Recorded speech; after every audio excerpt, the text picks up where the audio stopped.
જય ગૌ માતા મિત્રો, જય રાધે રાધે. અત્યારે જો આ સેવા ક્યારના કરતા હતા અને બધા મિત્રો અમે થાકી ગયા છે સેવા કરીને એટલે હવે નાસ્તો કરવા બેઠા. એટલે લાગે આમ જો દેહમાં આપણે વાડીએ કેમ બેઠા હોય ગાંઠિયા ડુંગળી ખાતા હોય એ રીતે અમે નાસ્તો કરવા બેસી ગયા છે મિત્રો. તો આ બધા મિત્રો પહેલા તો બતાવી દો, અમારે આ ગૌ સેવા કરતા હતા.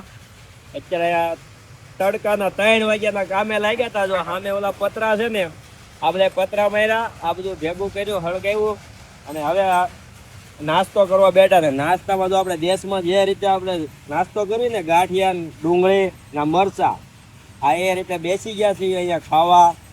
અને બધા આમ જો કેવા બધા ગૌ સેવકો બધા અમારા બેસી ગયા એક સાથે. અમારી ગૌ માતા પણ જો હાથે બેઠા છે. આવો કાંઈ ખાવા આવો. તો આવી અમે ગૌ સેવા કરવી છે. તમે પણ મિત્રો આવો ગૌ સેવા કરવા, અને આવી જ મનોરંજન અહીંયા જો મજા આવે છે બધા.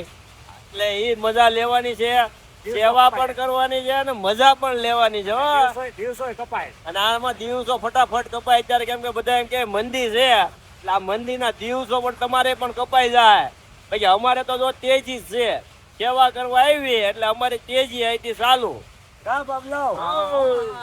બધા એટલી મોજમાં છે, બાકી બધા હીરામાં છે. અને હીરામાંથી અત્યારે શૂટિંગ સીધા ગૌ સેવા કરવા વહી આવે અમારા મિત્રો. આ બધા બાકી પાણી વાળા છે, કોઈ નિવૃત્ત છે, અમે બધા હીરા એમ્બ્રોઇડરીના ધંધા વાળા.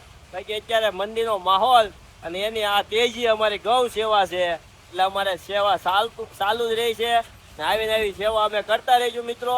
તમે પણ આવજો. રાધે રાધે ગૌશાળા અંજની ઇન્ડસ્ટ્રીયલ. તો પહોંચી જાજો, નો જડે તો કોમેન્ટ કરજો, તમને અમે લોકેશન નાખી દઈશું. ચલો, જય ગૌ માતા.